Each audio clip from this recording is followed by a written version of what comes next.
नमस्कार, आप देख रहे हैं प्रदेश का नंबर 1 और सबसे भरोसेमंद news channel India news Haryana और मैं हूं आपके साथ आयुष चित्रांश। कृषि कानून के विरोध में जारी आंदोलन को 7 महीने बीत गए हैं और हजारों किसान राजधानी दिल्ली से सटे बॉर्डर पर डटे हैं। सरकार और किसान के बीच करीब 12 दौर की वार्ता हो चुकी है, लेकिन बात अब तक बनी नहीं है। लेकिन पिछले कुछ रोज से आंदोलन को लेकर के लगातार अब सवाल उठ रहे हैं, चाहे वो बंगाल की युवती के साथ दुष्कर्म का मामला हो या टिकरी बॉर्डर के पास एक शख्स को जिंदा जलाने का केस। दोनों ही मामलों को लेकर के सवाल उठे, लेकिन अब गाजीपुर बॉर्डर से किसानों और बीजेपी समर्थकों की झड़प की खबरें भी सामने आ गई हैं। गाजीपुर बॉर्डर पर कई गाड़ियों में तोड़फोड़ हुई है। इसमें किसान नेता राकेश टिकैत ने आरोप लगाया है कि बीजेपी की ओर से आंदोलन पर कब्जा करने की कोशिश की जा रही है। टिकैत ने पुलिस पर भी मिलीभगत के आरोप लगाए। तो वहीं आंदोलन को लेकर के हरियाणा में मुख्यमंत्री मनोहर लाल का भी बयान सामने आया। मुख्यमंत्री ने यह कहा कि हम टकराव नहीं चाहते हैं, लेकिन आंदोलन शांतिपूर्वक चलना चाहिए। तो बड़ी बहस में आज सबसे पहले गाजीपुर बॉर्डर की आपको तस्वीरें दिखाते हैं, फिर राकेश टिकैत और मुख्यमंत्री मनोहर लाल के बयान भी हम आपको सुनवाएंगे। तस्वीरें देखें, गाजीपुर बॉर्डर की तस्वीरें हैं जहां पर आज बीजेपी समर्थकों की गाड़ी को तोड़ा गया है, नारेबाजी हो रही थी। गाजीपुर बॉर्डर पर आप देख रहे हैं कि 7 महीने से किसान यहां पर डटे हुए हैं, विरोध प्रदर्शन लगातार जारी है। लेकिन जो झड़प की स्थिति बनी आज यहां पर बीजेपी समर्थकों के साथ, आप देखें जो तोड़फोड़ की गई, उनकी गाड़ियों के शीशे जैसे तोड़े गए, उसके बाद यह विवाद कहीं ना कहीं और ज्यादा बढ़ता हुआ दिख रहा है। और अब किसान नेता राकेश टिकैत ने भी इस बात को कहा है कि बीजेपी जानबूझकर इस आंदोलन को उकसाने की कोशिश कर रही है और इस आंदोलन को कमजोर करने की कोशिश लगातार सरकार के द्वारा की जा रही है। तो आंदोलन वाले बॉर्डर पर यह टकराव की जो स्थिति बनी है, आखिर इसके क्या मायने निकाले जाएं, यह भी अपने आप में एक सवाल है। लेकिन दिल्ली के गाजीपुर बॉर्डर पर आज जोरदार हंगामा देखने को मिला है और आरोप गंभीर यहां पर राकेश टिकैत की तरफ से लगाए गए हैं, जिसमें उन्होंने यह भी कहा है कि पुलिस प्रशासन की मिलीभगत से बीजेपी के समर्थकों ने जानबूझ करके यहां पर नारेबाजी की और उसके बाद तोड़फोड़ इन गाड़ियों के अंदर हुई है। तो 2 तस्वीरें हैं, पहले काले झंडे दिखाए गए बीजेपी समर्थकों को और उसके बाद गाड़ियों के अंदर तोड़फोड़ की गई, जो कि बीजेपी समर्थकों की बताई जा रही हैं। लेकिन लगातार अब चूंकि किसान आंदोलन में तोड़फोड़ या गाड़ियों में तोड़फोड़ की जो तस्वीरें सामने आती हैं, उसके बाद सवाल उठता है कि आखिर शांतिपूर्वक आंदोलन के नाम पर ये तोड़फोड़ के मायने क्या हैं। ये कहने से कि उकसाया जा रहा है, क्या आप गाड़ी में तोड़फोड़ को जायज ठहरा देंगे, ये भी अपने आप में एक बड़ा सवाल है। और आखिर ये स्थितियां यहां तक क्यों पहुंच रही हैं, ये भी सवाल इसी के साथ जुड़ा हुआ है। 7 महीनों से चलता हुआ ये आंदोलन, आखिर इसका अंजाम क्या होगा, कैसे इसके निष्कर्ष पर पहुंचेंगे, ये सवाल भी लगातार लोगों के जहन में बरकरार है।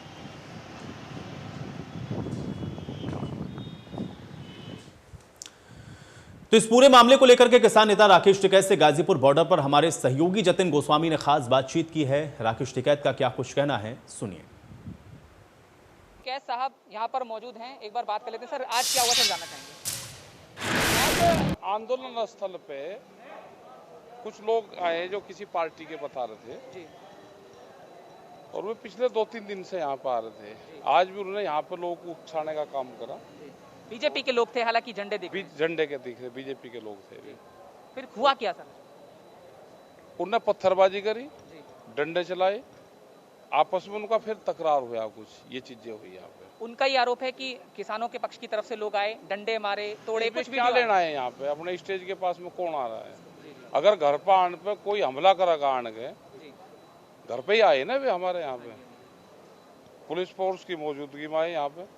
उनका इरादा क्या था? आपको क्या लगता है, क्या किस इरादे से आए थे? वो था कि झगड़ा हो, उकसाओ, गाली गलौज करो इनसे साथ में जी। और आपस में झगड़ा हो।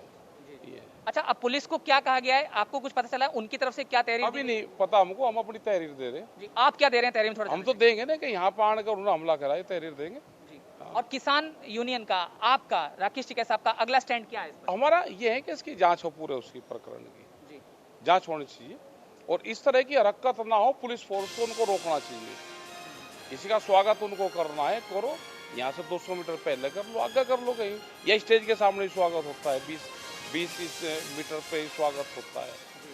हालांकि मतलब किसानों का ये कहना है कि यहाँ संवेदनशील जगह है, बीजेपी के लोग आए, फिर स्वागत करने लगे और माहौल बिगड़ा। पूरा ढोल नगाड़े सारे बजा रहे, कर रहे, तो वो गलत चीज है, नहीं होनी चाहिए। और बस मेरा आखिरी सवाल ये कि क्योंकि वो आरोप लगा रहे हैं कि डंडे लेकर किसान आ गए, काले झंडे लेकर, कौन लोग थे? अपने आप आए, वे भी ले रहे डंडे झंडे, वो भी ले रहे हैं, उकसा रहे, वहाँ पे दिखा रहे, गलत हरकत कर रहे किसानों की तरफ को। और सर, गाड़ी तोड़ने वाले कौन लोग थे, कुछ पता? गाड़ी तोड़ने वाले आपस में झगड़े में जांच हो जाए उसकी, कौन लोग थे।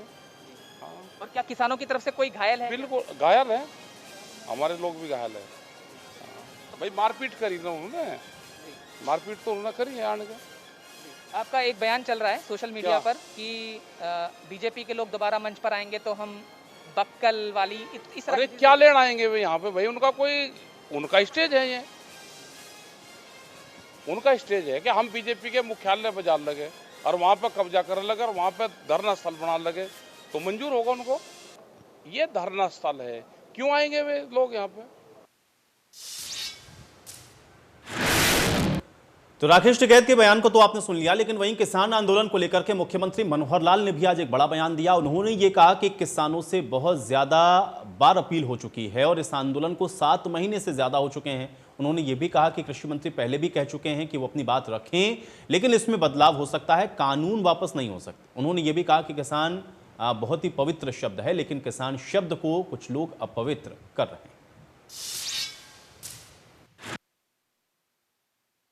किसान शब्द जो है ना, ये बड़ा पवित्र शब्द है। किसान के प्रति एक श्रद्धा, आस्था ये सबकी है। मैं ये नहीं कहता कि उनकी नहीं है, जो आंदोलनकारी नेता हैं उनकी भी है, हमारी भी है, आम जनता की भी है, सरकारों की है, सबकी है। लेकिन इस आंदोलन का एक दुखद पहलू ये निकल आया है कि इस आंदोलन के साथ कई प्रकार की ऐसी दुर्घटनाएं हो गई हैं कि जो इस शब्द को भी बदनाम करने के लिए और लोग मुंह खोलने लगे हैं। यानी तरह तरह की जो घटनाएं हैं आप लोग देख रहे हैं कि बहन बेटियों की इज्जत लूटी जा रही है, मर्डर तक हो गए हैं, लोगों के साथ, स्थानीय लोगों के साथ विवाद, रास्ता छोड़ेंगे नहीं छोड़ेंगे, पंचायतें होने लग गई हैं, आपस में एक दूसरे के विरोध में इनकी भाषाएं चलने लग गई हैं, सरकार के साथ टकराव, अलोकतांत्रिक तरीके से जो काम करने का उनका विषय है, इसकी मैं निंदा करता हूँ। यानी हम संयम बरते हुए हैं। वो हमेशा क्या कहेंगे, ये मंत्री नहीं जा सकता, ये एमएलए नहीं जा सकता, मुख्यमंत्री नहीं जा सकता, उप मुख्यमंत्री नहीं जा सकता। आखिर सरकार को जो चला रहे हैं उनकी जिम्मेवारी है जनता में जाना और जनता की बातों को सुनना। और जिस प्रकार से उनके एक नोटिस निकलते हैं और जिस प्रकार का चैलेंजिंग भाषा में रहता है, तो एकदम शुद्ध अलोकतांत्रिक है ये। भले हमारे ऊपर कितनी बार वो कितनी छीटाकशी करते हैं, हम अपना संयम बरतते हैं, हम कुछ नहीं कहते हैं। हम कहते हैं आखिर ले देकर तो अपने ही लोग हैं, हरियाणा के ही लोग हैं, बाहर के तो नहीं हैं। जब हमारे अपने लोग हैं, कुछ बातें कह भी रहे हैं तो हम उसको बर्दाश्त कर रहे हैं, सहन कर रहे हैं, लेकिन सीमा से आगे बढ़ना ये किसी के हित में नहीं है। किसानों का नुकसान न करें, ये मेरी अपील है। हम तो किसानों के लिए कितना काम कर रहे हैं हरियाणा में, कितनी बार मैं गिना चुका हूँ। यानी सबसे बड़ा इनका विषय है कि प्रोक्योरमेंट। केंद्र सरकार केवल 2 ही चीज़ों की प्रोक्योरमेंट करती है, धान और गेहूं। हम 10 फसलों की प्रोक्योरमेंट करते हैं। बाजरे की प्रोक्योरमेंट में तो इस बार 800 करोड़ रुपए से ज़्यादा ये लॉस हो रहा है हमको। कि जो आंदोलनकारी बैठे हैं वो वास्तव में किसान नहीं है। वास्तव में जो किसान है वो इन नियमों से, इन कानूनों से कोई एतराज़ नहीं उसको। ये केवल राजनीतिक तौर के ऊपर चीज़ों को आगे बढ़ाए हुए हैं। पंजाब के अंदर चुनाव आ रहा है, पंजाब की टीम तो इसलिए लगी है। हमारे यहाँ तो कोई चुनाव है नहीं, लेकिन केवल जिसको कहना चाहिए कि पॉलिटिकल एक एंगल से सरकार को बदनाम कैसे किया जाए, कांग्रेस पार्टी इनका सहयोग कर रही है। कांग्रेस एक पॉलिटिकल पार्टी है। कुछ और जिन लोगों को लगता है कि पॉलिटिकली हमको इस नैया के ऊपर बैठ करके हम आगे बढ़ना चाहते हैं, बढ़ नहीं पाएंगे, क्योंकि आज जितने मुट्ठी भर लोग हैं अभी, बहुत बड़ी संख्या में नहीं है। तो मुख्यमंत्री को तो आपने सुन लिया है, लेकिन आज की बड़ी बहस के कुछ अहम सवाल हैं, उस पर भी नजर डालते हैं। सवाल आज की बड़ी बहस का यही है कि आंदोलन वाले बॉर्डर पर आखिर टकराव की स्थिति क्यों बन रही है, क्योंकि इससे पहले भी कई टकराव की तस्वीरें आपने देखी हैं। आज फिर से गाजीपुर पर टकराव की स्थिति हुई है। सवाल आज की बड़ी बहस का दूसरा यह भी है कि आंदोलन की आड़ में आखिर माहौल को कौन खराब करने की कोशिश कर रहा है। यह भी सवाल अपने आप में बेहद महत्वपूर्ण है। सवाल इस बात का भी है कि पंजाब और यूपी चुनाव के चलते क्या आंदोलन को अब इसके मद्देनजर भी आगे बढ़ाया जा रहा है, यह भी अपने आप में आज बड़ा सवाल है। और आज इन्हीं तीनों सवालों के साथ आज की बड़ी बहस की शुरुआत करते हैं। तमाम मेहमान मेरे साथ जुड़ गए, उनका परिचय मैं आपके साथ करवा देता हूं। प्रवीण अत्रे जी हमारे साथ जुड़ रहे हैं, प्रवक्ता हैं भारतीय जनता पार्टी के। प्रवीण अत्रे जी, बहुत स्वागत है आपका इस चर्चा में। बजरंग दास गर्ग जी हमारे साथ जुड़ रहे हैं, प्रवक्ता हैं कांग्रेस पार्टी के। बजरंग दास गर्ग जी, आपका भी स्वागत। रजत पंजेटा जी हमारे साथ जुड़ रहे हैं, प्रवक्ता हैं इनेलो के। रजत पंजेटा जी, आपका भी स्वागत। और सवित मलिक जी हमारे साथ जुड़ रहे हैं, किसान नेता हैं। सवित मलिक जी, आपका भी बहुत स्वागत है। सबित मलिक जी, आज चर्चा की शुरुआत में आपसे ही करूंगा, क्योंकि गाजीपुर बॉर्डर की जो तस्वीरें हम लोगों ने देखी, क्योंकि राकेश टिकैत को भी हम लोग सुन रहे थे, उनकी तरफ से भी स्पष्ट तौर पे ये कहा गया कि आप लोगों को कहीं ना कहीं जानबूझ करके पोक किया जा रहा है कि इस तरीके की स्थितियां यहां पर बने। लेकिन सवाल यह है कि बार बार इस तरीके की तोड़फोड़ की जो तस्वीरें हैं वो आंदोलन से या फिर किसानों से जुड़ी हुई क्यों सामने आती हैं, इसकी जिम्मेदारी कौन लेगा? सबित मलिक जी, आपका रिएक्शन चाहूंगा मैं इसके ऊपर। आयुष जी, सरकार के अंदर एक घबराहट थी, जैसे बंगाल में इनको चोट पहुंची है, अब आने वाले जो उत्तर प्रदेश के, उत्तराखंड के और पंजाब के चुनाव है, तो उसको देखते हुए सरकार के अंदर एक घबराहट है और वो चाहती है कि कैसे भी आंदोलन को बदनाम करके इसको खत्म कराया जाए। आप ये बताइए, 7 महीने से लगातार किसान बैठा है, वहां पर करोड़ों गाड़ियां जाती हैं, कभी किसी न किसी को कुछ नहीं कहा है। ये घटना क्यों हुई? वो लोग 3 दिन से वहां पर जा रहे थे लगातार, और आज वो ढोल नगाड़े लेके गए और एक आंदोलन के मंच को कब्जा करना चाहते थे, और वहां पर लोगों को उकसा के उनके ऊपर पत्थर चलाए, किसान घायल हैं और फोर्स वहां पर बैठी हुई है। अगर फोर्स, आप देखो हरियाणा में कोई नेता आता है और किसान कह देते हैं कि हम उनको काले झंडे दिखाएंगे, तो इतनी फोर्स पहुंच जाती है कि वहां तक जाने नहीं दिया जाता, उल्टा किसानों पर लाठीचार्ज कराया जाता है। और गाजीपुर बॉर्डर पे जब फोर्स बैठी है और बीजेपी के लोग वहां पर जाते हैं और हमला करते हैं, मंच कब्जाने का प्रयास करते हैं, तो किसान लाचार होकर क्या करेगा? और उल्टा उन पर आरोप लगाते हैं। गाजीपुर बॉर्डर पे पहले भी एक हो चुका है, पहले एक विधायक गए थे हमला करने के लिए, उसने तमाम किसानों की गाड़ियां तोड़ी थी। हम लोग शांतिपूर्वक तरीके से आंदोलन कर रहे हैं, पहले दिन से कर रहे हैं, और हम वो जायज मांगे मांग रहे हैं जो इस सरकार ने अपने मैनिफेस्टो में दी है। और माननीय प्रधानमंत्री जी ने जब मुख्यमंत्री थे तब इन्होंने कहा था कि एमएसपी किसान को मिलनी चाहिए। आज ये लोकसभा में कहते हैं, हर जगह कहते हैं एमएसपी थी, एमएसपी है, एमएसपी रहेगी। अरे तो फिर एमएसपी आप दे दीजिए ना, कानूनी गारंटी, क्या दिक्कत है आपको देने में? नहीं, ठीक है, लेकिन सचिन जी मुझे ये बताइए कि ठीक है, अब यहाँ तो आप कह रहे हैं कि मंच पे कब्जा करने के लिए जा रहे थे, लेकिन तोड़फोड़ को जायज कैसे ठहरा दिया जाए, ये भी तो सवाल इसके साथ है। और सिर्फ ऐसा नहीं कि गाजीपुर बॉर्डर की ही ये तस्वीरें हैं, पंजाब से लेकर के हरियाणा तक और उसके अलावा उत्तर प्रदेश के अंदर भी अगर गाड़ियों को निशाना बना रहे हैं, लोगों की गाड़ियों को तोड़ रहे हैं, उसमें चाहे बीजेपी के नेता हो या कोई अन्य, इसको आप जायज ठहरा देंगे क्या सबित मलिक जी? और ये अधिकार किसने दिया है कि आप गाड़ियों में तोड़फोड़ करें?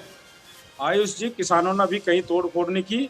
जिस दिन से आंदोलन शुरू हुआ था, हरियाणा सरकार ने जितनी तोड़फोड़ की है, भारत की संपत्ति का जितना नुकसान हरियाणा सरकार ने पहुंचाया है, उसने रोडें खुदवाई हैं, किसानों के ऊपर वाटर कैनन चलवाया है, उन्होंने आंसू गैस की गोलियां चलवाई हैं। क्या नहीं किया है उन्होंने? किसान शांतिपूर्वक तरीके से बैठा है, और क्या चाहिए? अरे वो वही तो चीजें मांग रहा है जो आपने कहा है। आपने कहा था हम किसान की आय डबल करेंगे, कैसा डबल करोगे ये बता दो, नहीं बता रहे हैं। आपने कहा था, इनका मैनिफेस्टो है 2019 का, हम 60 वर्ष की उम्र पूरा होने पर हर किसान को पेंशन देंगे। क्यों नहीं दे रहे हो आप? आपने कहा था पूरे देश में 1 लाख तक के केकेसी जो लोन होता है उसको माफ करेंगे, क्यों नहीं किया आपने? आपने कहा था हर 1400 आदमी पे एक हॉस्पिटल बनाएंगे। ऐसे तमाम वादे हैं, जब सरकार उनको पूरा नहीं कर पाई, किसान हताश हो गया, मजबूर हो गया, परेशान हो गया, जब भी तो दिल्ली की तरफ आया है। और ये बताइए, चलिए सबित मलिक जी, ये आपने और बताया कि चलिए ये भी मुद्दे, वरना मुझे तो पता था कि 3 कृषि कानून को वापस लेना, एमएसपी पर आपको कानूनी गारंटी चाहिए, ये ऐड और हुआ है। प्रवीण अत्रे जी जवाब दें। देखिए आयुष, ऐसा है, पहले तो मैं ये कहूंगा कि जब भी हम इस आंदोलन को किसान आंदोलन बोलते हैं तो कहीं ना कहीं हम किसान जैसे पवित्र शब्द का अपमान करते हैं, क्योंकि इस आंदोलन के अंदर हमने देखा किस तरह से 26 जनवरी पे तिरंगे का अपमान किया। हमने इस आंदोलन में देखा किस तरह से एक महिला के साथ बलात्कार किया गया। हमने इस आंदोलन में हत्या होते भी देखी। हमने इस आंदोलन में एक युवा को जिंदा जलाते हुए भी देखा। हमने इस आंदोलन के अंदर तलवारें भांजते भी देखा। इनको एक बार के चुप हो जाए जरा, इनको चुप कराए पहले आयुष।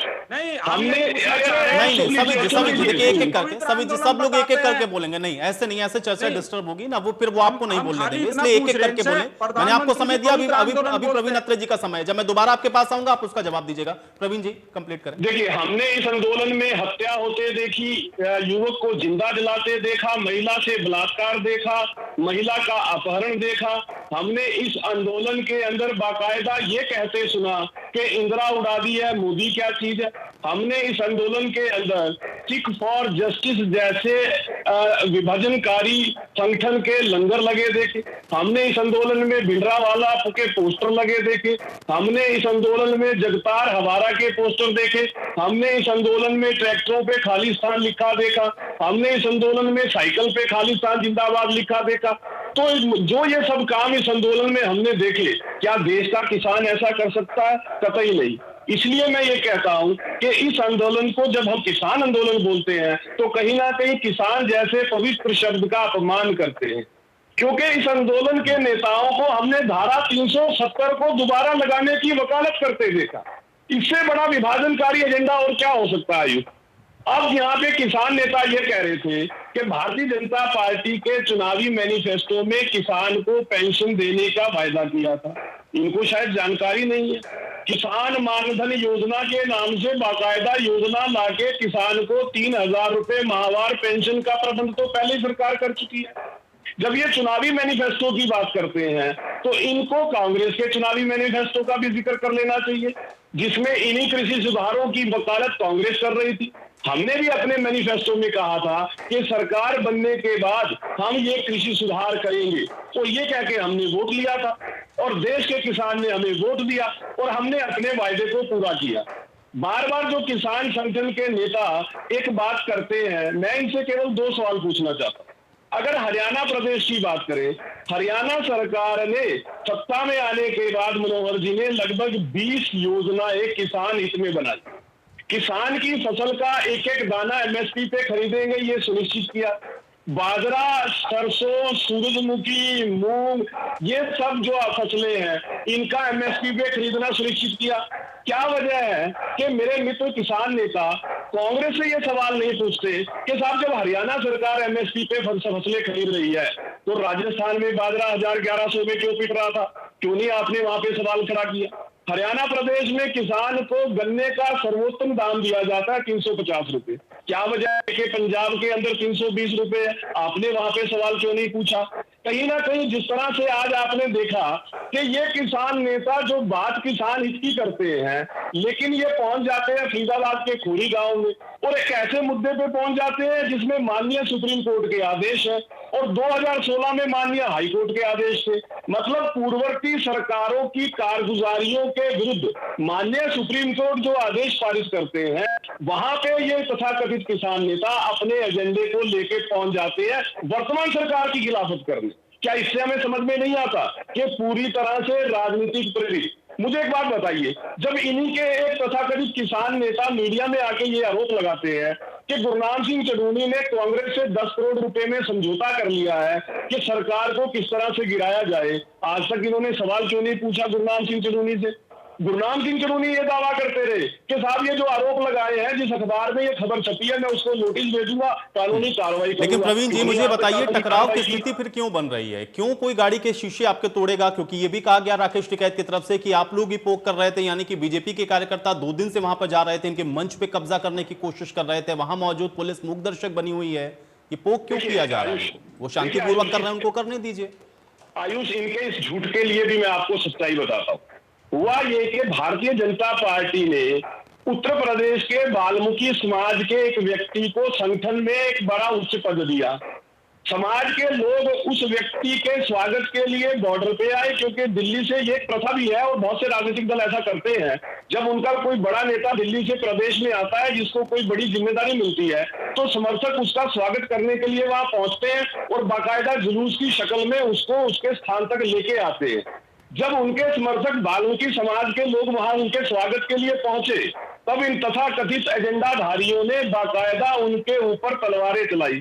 मैं एक सवाल पूछना चाहता हूं, अगर ये किसान आंदोलन है तो इसमें तलवारें किस काम आई? इसमें भाले कहां से आए? इसके अंदर गंडासे कहां से आए? मतलब इनसे ये सवाल भी तो पूछना बनता है कि भाई अगर आप आंदोलन कर रहे हो तो तलवारें, गंडासे, भाले ये ठीक है। लेकिन प्रवीण जी, ये तो वहां का लोकल एडमिनिस्ट्रेशन भी देख सकता है कि भाई वहां पर हथियार लेकर के कैसे बैठे हुए हैं। थोड़ा सा अगर उस विषय पर भी काम हो जाए तो मुझे लगता है कि हथियार रखने की इजाजत नहीं होनी चाहिए। मुझे लगता है वो भी लैक है फिर आप ही लोगों का। बजरंग दास गर्ग जी, मुझे ये बताइए, एक तो पॉलिटिसाइज हो चुका है ये आंदोलन, दूसरा कांग्रेस हमेशा से इस आंदोलन के पीछे रही है और अब तो ये किसानों का आंदोलन बचा भी नहीं है। ये बात कई बार दोहराई गई है। आज टकराव की स्थिति गाजीपुर में फिर बनी है। बजरंग दास गर्ग जी। आयुष जी, ये सरकार किसानों को उकसाकर ये दंगा कराना चाहती है। इनका मुख्य उद्देश्य ये है, जो भी सरकार के खिलाफ कोई बोल ले वो देशद्रोही। पहले इन्होंने बयान दिया ये किसानों का आंदोलन नहीं, ये तो टुकड़े टुकड़े गैंग है, ये खालिस्तानी है, ये आतंकवादी है। आज ही मुख्यमंत्री जब मैं बयान देखा था आपके टीवी के ऊपर, और मुख्यमंत्री जी क्या कह रहे हैं, मुट्ठी भर लोग, भाई मुट्ठी भर किसान बैठे।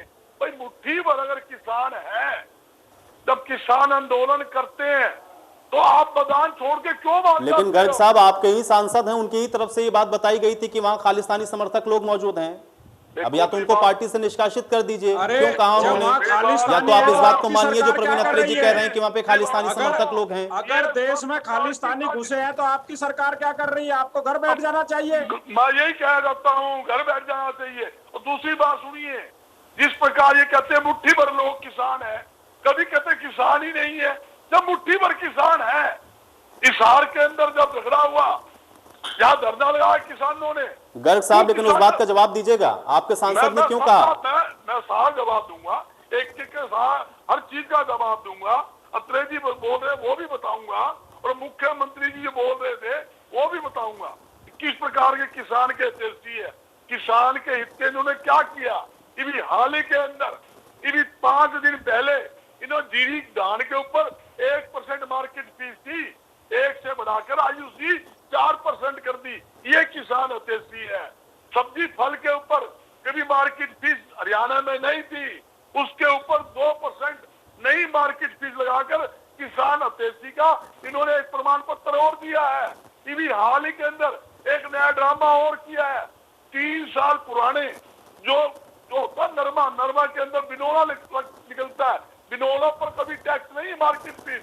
3 साल की पुरानी मार्केट फीस के नोटिस ये लोगों को दे रहे हैं। गांवों के अंदर जो खल व्यापारी है, बिनोला व्यापारी है, 10,000 व्यापारी उनको दे रहे हैं। ये तो किसान हितैषी प्रमाण हाल ही का 1 महीने की जो कारगुजारी है, 1 महीने में नए फैसले। लेकिन गर्ग साहब अब आज आप विपक्ष में हैं तो क्या इसलिए कह रहे हैं कि ये किसान हितैषी नहीं है क्योंकि आप भी तो यही कृषि सुधार लाने वाले थे ना? इससे इनकार करेंगे क्या? या ड्राफ्टिंग आप लोगों ने नहीं की थी? बता दीजिए कि आप लोग नहीं लाने वाले थे या आपकी ऐसी कोई मंशा नहीं थी? हमारे कृषि सुधार के अंदर कई चीजें थी।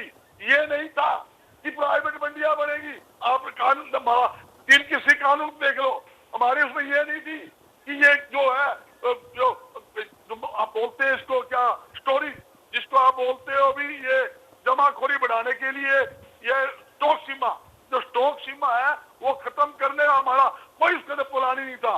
स्टॉक सीमा खत्म करके ये देश के अंदर चलिए गर्ग साहब इतना डिटेल में मुझे लगता है मैंने भी मैनिफेस्टो बहुत पढ़े, लेकिन इतना डिटेल के अंदर उसके अंदर अगर होता तो शायद लोग समझ जाते। यही तो इफ्बट रहता है ना, कंडीशन अप्लाई। एक छोटा सा स्टार बना के वो मैग्नीफाइंग ग्लास से देखना पड़ता है ना। आयु जी आप मेरी पूरी बात सुन लीजिए। ठीक है, बहुत जल्दी से, ठीक है। चलिए बजरंग दास गर्ग जी आप अपनी बात कहें। आप मेरी हर बात को काट रहे हो। मैं एक पॉइंट का जवाब दे रहा हूँ। 3 पॉइंट का आप अत्रे ये पूछ लो कि 1 महीने में ये नए इन्होंने कहा। एक तरफ तो कहते हैं किसान अन्नदाता है, किसान पवित्र है। अरे किसान पवित्र है तो बहुत जो बॉर्डर पर बैठे हैं, गांवों में धरने बैठे हैं, वो किसान नहीं है क्या? वो खालिस्तानी बैठे हैं क्या? आतंकवादी बैठे हुए हैं क्या? किसान देश का अन्नदाता है। देश के बॉर्डर के ऊपर किसान का बेटा देश की सीमाओं की रक्षा कर रहे हैं। आप उनको ऊपर लाठियां बरसा रहे हो, उनके ट्रैक्टर तोड़ रहे हो, फिर इल्जाम लगाते हो कि हमारे पर हमला कर दिया। आप ये बताओ, जब उन्होंने किसी का स्वागत करना है तो जरूरी है जहां किसानों का आंदोलन चल रहा है, जहां उसका टेंट लग रहा है, उसके सामने आप स्वागत करोगे? आगे पीछे कर लो, किसी ने रोका? दुनिया टपरी है, लाखों गाड़ियां रोड टपरी है। आपने कभी सुना किसी गाड़ी तोड़ी? एक आदमी बता दे देश के अंदर भैया किसान आंदोलन के अंदर किसी की गाड़ी तोड़ी हो, किसी का भट्ठा मारा हो? ये क्या करते हैं? ध्यान करके जहाँ किसान आंदोलन होता है वहां जाकर ढोल नगाड़े बजाते हैं, उनको उकसाते हैं ताकि हमला हो, झगड़ा हो, किसान मतलब बदनाम हो जाए, लोगों के नजरों से उतर जाए। इनकी ये पॉलिसी होती है। ठीक है, चलिए। जो सरकार मुझे के तो लगता था खिलाफ कि बीजेपी तो के मतलब कार्यकर्ता है- भी इसी देश के नागरिक हैं, लेकिन शायद मुझे लगता है कि वो शायद नहीं है, इसलिए उनको उतना अधिकार नहीं है जितना किसानों को विरोध प्रदर्शन करने का अधिकार, इसलिए वो वहां नहीं जा सकते हैं। उनके लिए अलग से संविधान बनाना पड़ेगा। रजत पंजेटा जी, कांग्रेस का कार्यकर्ता भी उतना ही भारतीय जितना भारतीय जनता पार्टी का कार्यकर्ता और जितने किसान हैं। किसी को कहीं भी जाने का और आने का अधिकार है, कोई रोक नहीं सकता है। रजत पंजेटा जी, आखिर ये अराजकता क्यों हो रही है और क्यों यहाँ पर इस तरीके से ये बार बार जो झड़प की तस्वीरें हम लोग देख पा रहे हैं? पंजेटा जी। आयुष जी, आपने बिल्कुल सही बात करी। सबको हर जगह जाने की अनुमति है इस देश के अंदर, और किसी के माथे पे नहीं लिखा होता कि कौन किस पार्टी का कार्यकर्ता है जब तक वो झंडे लेके ना जाए। और गाजीपुर जो जहाँ पे टेंट लगा हुआ है, उससे काफी दूर पहले पुलिस ने बैरिकेड लगाया हुआ है, और वो वहाँ पे सिर्फ किसानों को ही, जो गाड़ियां हैं उन्हीं को ही जाने देते हैं, और बाकी जो रूट है वो डाइवर्ट किया हुआ है। तो पहले तो पुलिस ने उनको जाने की इजाजत क्यों दी वहाँ पे? वो अगर उन्होंने कुछ अपना कुछ भी वो बना रहे थे, कोई खुशी बना रहे थे या कुछ भी कर रहे थे, उनका कोई कार्यक्रम था, तो ऐसी कोई स्थिति उत्पन्न ना हो तो पुलिस ऐसा वहाँ से बैरिकेड में उनको, वहाँ से उनको परमिशन क्यों दी गई जाने की? यानी ये प्री प्लान था पहले से, और सबको सब जगह जाने की इजाजत है। मुझे लगता है मुख्यमंत्री जी तक सारी इंटेलिजेंस पहुंचती रहती है। 7 महीने से ऊपर हो गया टाइम, तो 10 किलोमीटर लंबा जीटी रोड बहुत चौड़ी सड़क है।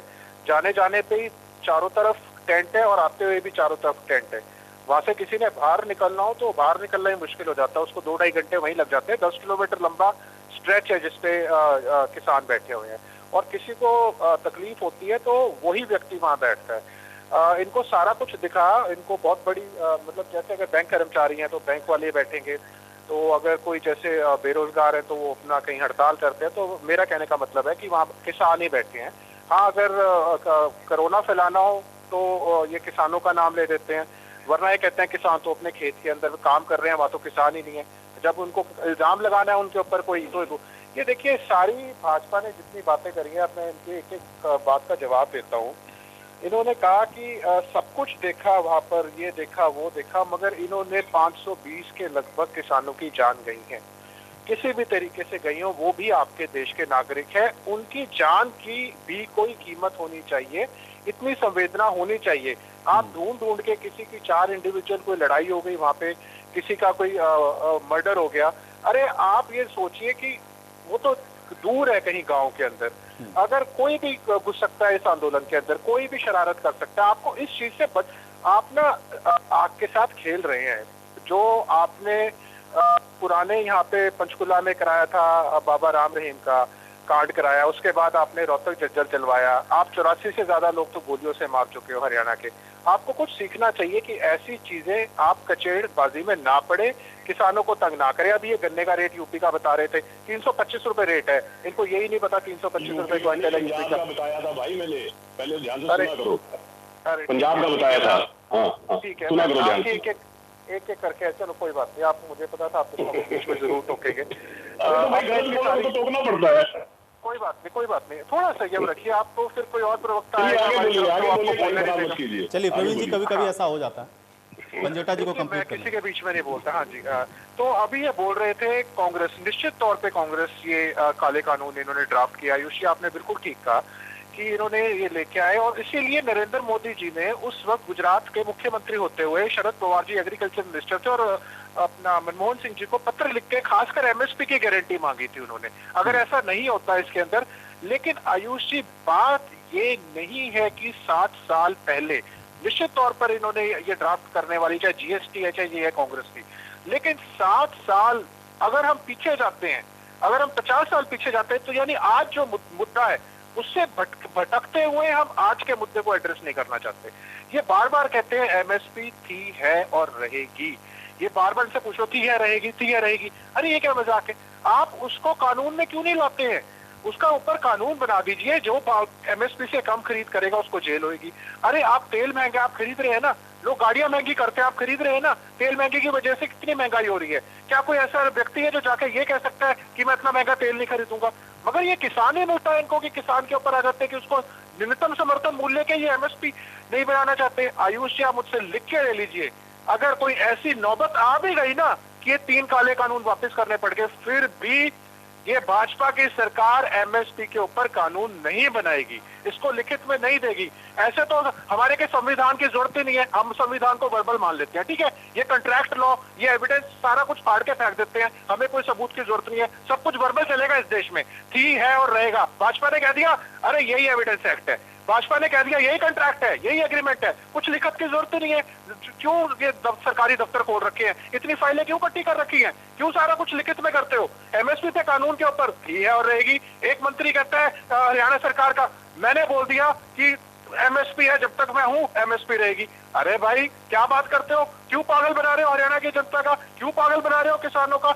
अरे किसानों ये कहते हैं कि देखिए जो निश्चित तौर पर मंडी फीस बढ़ रही है, इसमें कोई दो राय नहीं है। इन्होंने सब्जियों के ऊपर भावांतर भरपाई योजना के अंदर इन्होंने 1500 करोड़ का बजट था, उसको 400 करोड़ कर दिया, 1100 करोड़ घटा दिया ना, सब्जी वाले कुछ मिल रहा है, ऊपर से इन्होंने फीस लगा दी। सेक्शन 4 है इनका फार्मर प्रोड्यूस ट्रेड एक्ट का, उसके अंदर ये क्या लिखते हैं जी, only PAN card is required section 4 के अंदर। अरे अजीब बात करते हो आप, यहाँ तो आप फीस पे फीस लगाई जा रहे हो, जो आरतीओ के जो दुकानें उनके किराए बढ़ाई जा रहे हो आप, है, और बाहर आप कहते हो कि सिर्फ पैन कार्ड पे कर लो आप खरीद। फिर मुख्यमंत्री जी बोलते हैं इसमें काला क्या है। अरे इतनी काला बाजारी बढ़ रही है, सरसों के तेल के दाम 220 रुपए लीटर पहुंच गए, पर मुख्यमंत्री जी कहते हैं अरे देखिए ऐसा जो है। आपका सवाल हो गया, मुझे लगता है प्रवीण जी ने बराबर सवाल नोट किए, जवाब देंगे। सभी मैं तो जवाब तो दिया ही नहीं, आपका वक्त है, ठीक है। प्रवीण ने तो इसकी बातों का जवाब तो दिया ही नहीं मैंने।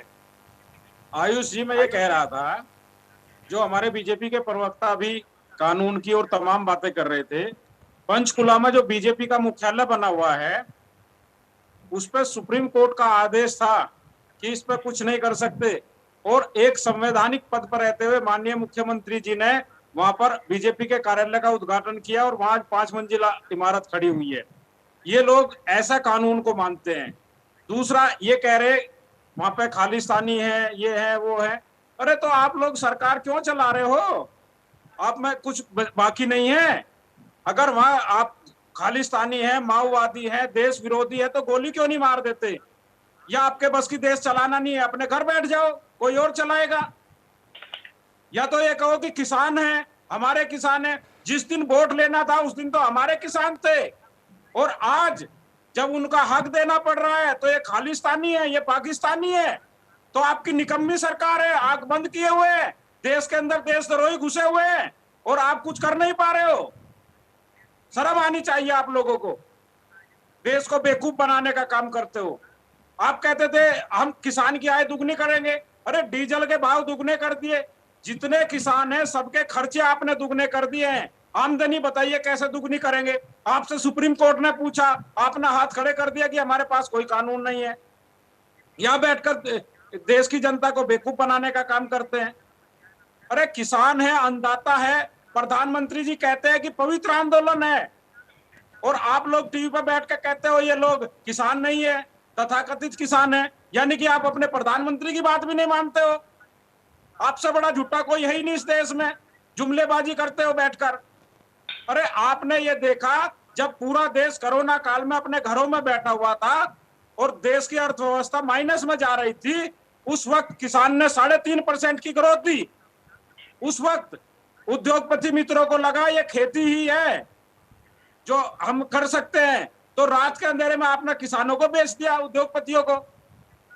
कोरोना काल में सब घर बैठते, किसान देश का पेट भरने का काम करता है, उसका बेटा बॉर्डर पे सुरक्षा करता है, आप उनके ऊपर उंगली उठा रहे हो। अगर किसान कभी अराजकता पर आ जाता तो देश भुखमरी में मर जाता। किसान एक सहनशील कौम है, संवेदनशील कौम है, ये देश के लिए रक्षक है, पेट भरने का काम करती है और देश की रक्षा करने का काम करती है।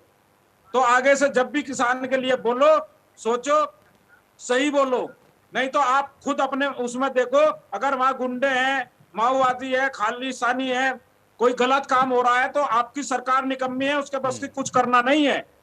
आप अपने गिरवान में झांकिए। चलिए प्रवीण जी आप जवाब दें। देखिए आयुष, कितनी बड़ी झूठी तकरीर तथाकथित किसान नेता ने दी। ये कहते हैं कि हमने किसान के बारे में कहा, मैंने बड़ा स्पष्ट तौर पे कहा। अरे इनको चुप कराइए, बहुत बोल दिया आपने उल्टा सीधा, इनको चुप कराइए। जितने बड़े झूठे ये तथाकथित किसान ने कहा, हम किसान उसका चलिए। सम्मान आप करते अपने हैं। सांसदों की नहीं सुनते हो। सबित मलिक जी, आप सुनिए। अब आपने आरोप लगाए तो उसको सुनिए, उसका जवाब दीजिए। ठीक है, सबित मलिक जी, आप सुनिए।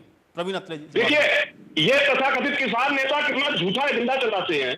ये कहते हैं कि हम पंचकुला के अंदर भारतीय जनता पार्टी के कार्यालय का उद्घाटन मुख्यमंत्री ने किया। सुप्रीम कोर्ट ने कहा था कि इस पे कुछ नहीं बना सकते। अरे भाई, कहां से लाए हो ये झूठ? आपको पता है पंचकुला में भारतीय जनता पार्टी का कार्यालय अभी बन रहा है। पहले सुनिए, अरे सुनिए, बहुत झूठ बोल दिया आपने। आयुष यादव इनकी आवाज म्यूट कीजिए। इन्होंने जितना झूठ बोला है, सबित मलिक जी सुनिए। मैं हैरान हूं इनकी बात से। भारतीय जनता पार्टी इसमें संगठन के कार्यालय का उद्घाटन मुख्यमंत्री नहीं करते, पार्टी अध्यक्ष करते हैं। पहले तो ये समझिए। और पंचकुला में कार्यालय बन के खड़ा नहीं हो गया, कार्यालय बन रहा है। सुनिए सुनिए, आपको पता ही कुछ नहीं है। लगातार झूठ बोल रहे हैं यहाँ पे। इनको आयुष यादव चुप कीजिए। अब ये बीच में डिस्टर्ब करेंगे झूठे। अब देखिए क्या कहते हैं, ये देखिए झूठे क्या कहते हैं। भारतीय जनता पार्टी किसान का सम्मान करती है, किसान ने देश को आत्मनिर्भर किया। लगातार हम और देश के प्रधानमंत्री ये बात बोलते हैं, लेकिन हम सवाल खड़ा करते हैं तथाकथित एजेंडाधारियों पे, तथाकथित किसान नेताओं पे, जो किसान का चोला पहन के किसान के नाम को बदनाम कर रहे हैं। उनपे हम सवाल खड़ा करते हैं। ये कहते हैं जी आपने खालिस्तानी कहा। रवनीत सिंह बिट्टू, मेंबर पार्लियामेंट कांग्रेस लुधियाना, ओजला साहब मेंबर पार्लियामेंट अमृतसर, और कुलजीत जीरा नाम है, कुलबीर जीरा, विधायक हैं जीरा से कांग्रेस के। जब ये गए थे दिल्ली बॉर्डर पे, सिंधु बॉर्डर पे, और जब इनकी पिटाई की थी तथाकथित ने, इन्होंने बोला था कि यहाँ पे खालिस्तानी घुस गए हैं। हमने नहीं बोला था। कांग्रेस से पूछिए ये सवाल। और हम तो ये कहते हैं कि जो व्यक्ति बॉर्डर पे ये कह रहा था कि हमने इंदिरा उड़ा दी, मोदी क्या चीज है, उसको क्या कहें हम, आप बता दीजिए। हमने ये बोला किक फॉर जस्टिस, जो अलग खालिस्तान की मांग करता है, वो वहां पे लंगर लगा के रखता है, उसको क्या कहें हम, ये बताइए आप। अब देखिए क्या कहते हैं कि देश, हम ये बात सभी जानते हैं कि बॉर्डर पे देश के किसान पुत्र बैठे हैं, हम जानते हैं। देश के किसान पुत्र ने इस देश की रक्षा के लिए अपने प्राण निछावर किए। धारा 370 की वजह से हरियाणा के किसान पुत्रों को बॉर्डर पे अपनी जान से हाथ लगाना पड़ा, लेकिन उस धारा 370 का समर्थन किसने किया? राकेश टिकैत ने। कौन चाहते हैं धारा 370 वापिस आ जाए? राकेश टिकैत। और ये अपने आप को किसान नेता बताते हैं, किसान हितैषी बताते हैं। अरे उस किसान के पुत्र ने इस देश की रक्षा के लिए इस धारा 370 की वजह से अपनी जान गंवाई है, और आप उस धारा 370 की वकालत करते हैं। अब मैं बात करूंगा आईएनएलडी के प्रवक्ता की। देखिए आईएनएलडी जो है और इनके प्रवक्ताओं की वजह से मुझे लगता है अपनी विश्वसनीयता धीरे धीरे खोती जा रही है। ये वही भाई हैं जिन्होंने चर्चा में ये कहा था कि कैथल में मंडियां बंद हो गई हैं। मैंने सवाल किया था नाम बता दीजिए, आज तक नाम नहीं बताया। दूसरी बात, ये कहते हैं कि झज्जर और रोहतक को बीजेपी ने जलवा दिया। अभय सिंह जी तो आज तक ये कह रहे थे कि कांग्रेस ने जलवाया, आप यहाँ कह रहे हो बीजेपी ने जलवा दिया। क्यों विश्वसनीयता खत्म कर रहे हो पार्टी की? क्यों इस तरह की झूठ बोलते हो? अपने नेता के बयान से सहमत हो जाओ। अब बात आ जाती है एमएसपी पे। देखिए आप बीच में अगर ये डिस्टर्ब करेंगे तो बात नहीं बनेगी। एक मिनट, नहीं आप जवाब बीच में डिस्टर्ब करेंगे बात नहीं बनेगी, बात नहीं बनेगी। अब मुझे जवाब देना है कांग्रेस के प्रवक्ता की। मैं हुड्डा जी का बात हूँ। आयुष देखिए बीच में डिस्टर्ब करेंगे तो बात नहीं बनेगी। इनका झूठ मैंने बता दिया। नहीं, मैं डिस्टर्ब नहीं करूंगा। अब बात आ रही है, ये कहते हैं कि एमएसपी जो है उससे कानून नहीं बना रहे हैं। लेकिन अरे भाई आप चुप हो जाइए, आप चुप हो जाइए, आप चुप हो जाइए मित्र, चुप हो जाइए। ये कहते हैं कि एमएसपी पे कानून नहीं बना रहे। आयुष मैंने इस चर्चा में कहा था कि देश के अंदर चौधरी देवीलाल बहुत बड़े किसान नेता हुए हैं, चौधरी चरण सिंह बहुत बड़े किसान नेता हुए हैं, प्रधानमंत्री भी रहे, उप प्रधानमंत्री भी रहे। उन्होंने एमएसपी पे कानून क्यों नहीं बना दिया? क्योंकि वो जानते थे कि ये संभव नहीं है। और उस वक्त मेरे मित्र ने ये तर्क दिया कि साहब चौधरी देवीलाल ने तो इसलिए नहीं बनाया था कि उस टाइम किसान बड़ा खुशहाल था। अरे साहब अगर किसान खुशहाल था तो आत्महत्याएं क्यों हो रही थी? चौधरी चरण सिंह, चौधरी देवीलाल किसान के लिए पूरा जीवन संघर्ष करते रहे। क्या कोई खुशहाल व्यक्ति के लिए संघर्ष करता है? वो संघर्ष इसीलिए करते रहे कि उनको पता था कि किसान के हालात ठीक नहीं है। जो उस वक्त की सरकारें थी उन्होंने किसान के लिए कुछ नहीं किया, इसीलिए वो संघर्ष करते रहे। लेकिन आप उनके नाम का भी गलत उपयोग करके उनके सम्मान को कम क्यों करते हुए? वो बहुत सम्मानित नेता थे, थोड़ा सोचा कीजिए। अब बात आ जाती है कांग्रेस के मित्र की। देखिए कांग्रेस के मित्र ये कहते हैं कि ये भारतीय जनता पार्टी किसानों से दंगा करवाना चाहती है। देखिए कादमा कांड करती है कांग्रेस। अंजेटा जी मैं आपको पूरा समय दूंगा, बस मोदी जी की बात खत्म हो जाए। एक रिएक्शन गर्ग साहब से, फिर एक उड़ाती है कांग्रेस। लोनी बॉर्डर पे किसान को गोली से उड़ाती है कांग्रेस। और बजरंग दास जी यहाँ पे किसान हितैषी होने का ढोंग करते हैं।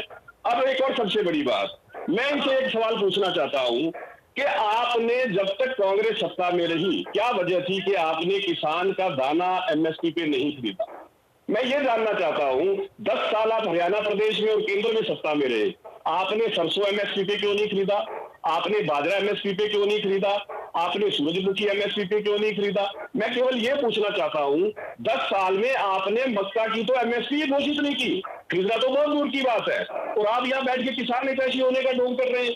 और मेरा सबसे बड़ा सवाल कि जो राजनीतिक दल सत्ता संभालते ही किसान सम्मान निधि के नाम से योजना लाती है, 6,000 रुपए किसान के खाते में डालती है, मुख्यमंत्री मनोहर लाल खट्टर मुख्यमंत्री परिवार समृद्धि योजना लाते हैं, 6,000 रुपए सालाना का किसान को लाभ देते हैं, जो सरकार किसान को इतिहास में पहली बार उसके पैसे पे ब्याज देती है, जो सरकार किसान की खुशहाली के लिए एग्रीकल्चर इक्विपमेंट के ऊपर सब्सिडी, ड्रिप इरिगेशन के ऊपर सब्सिडी, सीड्स के ऊपर सब्सिडी, बिजली 10 पैसे, मतलब हर तरह से किसान के लिए योजनाएं लाती है। किसान मित्र पूछ रहे थे कि आपने वायदा किया था आमदनी दुगनी करने का, कैसे करोगे ये तो बता दो।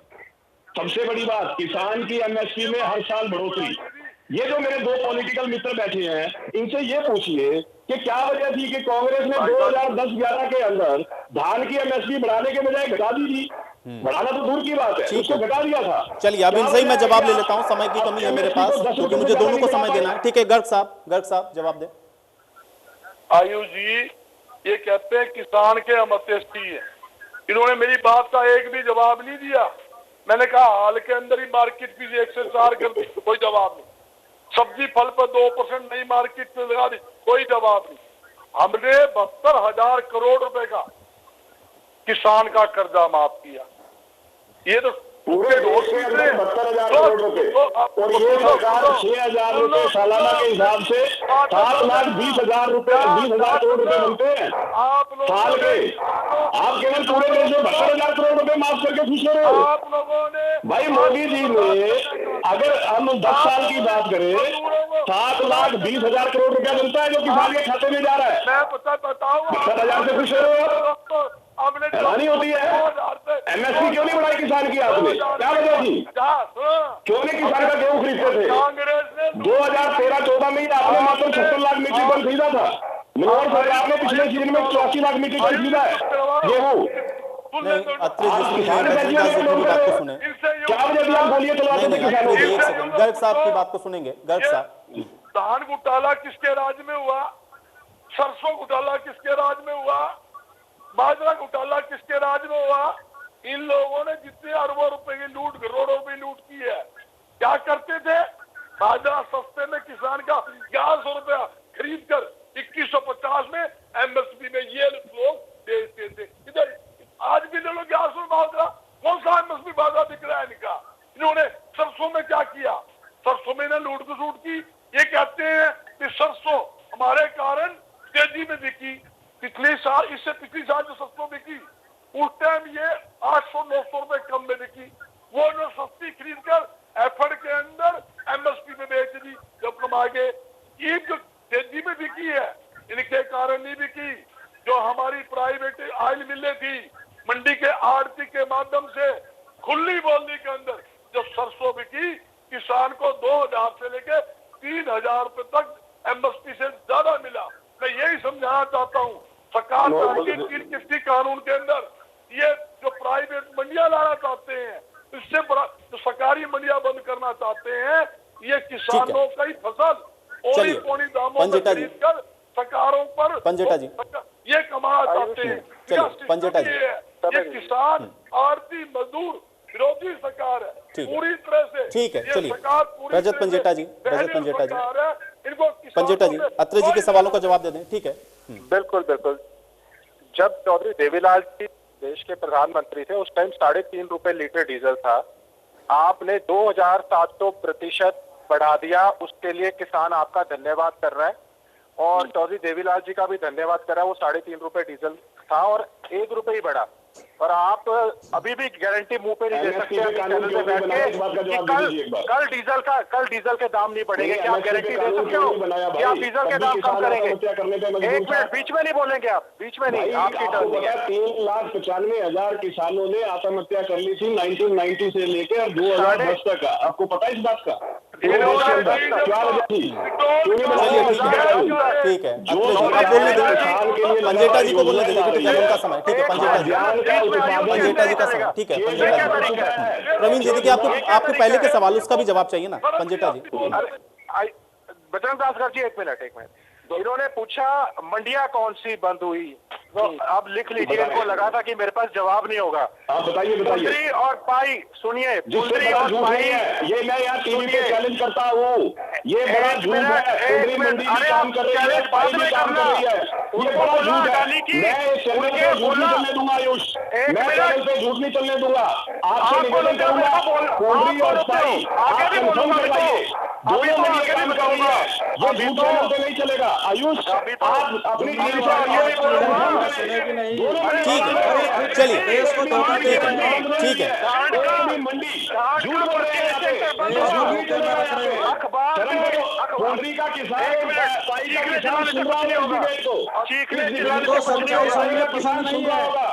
ठीक है, चलिए इससे आगे बढ़ते हैं। ठीक है, पंजेटा जी ने जो बात बताई ठीक है, उसका क्लैरिफिकेशन वही देंगे ना। ठीक है प्रवीण जी, अगर वो गलत बोल रहे होंगे तो वो सही वो साबित हो जाएगा ना। ठीक है पंजेटा जी।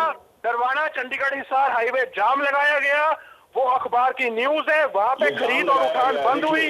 उसके बाद 18 मंडियों में आपके सरकार ने आदेश दिया कि 18 मंडियों में खरीद बंद करने का, इनका झूठ ना चले, लगाने के लिए आपने मजबूर किया। लगातार झूठ बोल रहे हैं।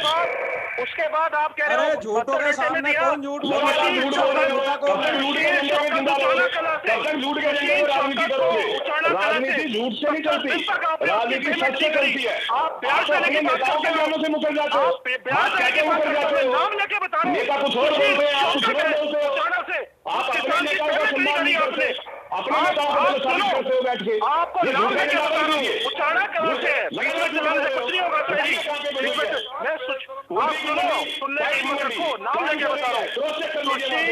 शौकत उचाड़ा कहां से? आपने उस किसान की पेमेंट नहीं करी।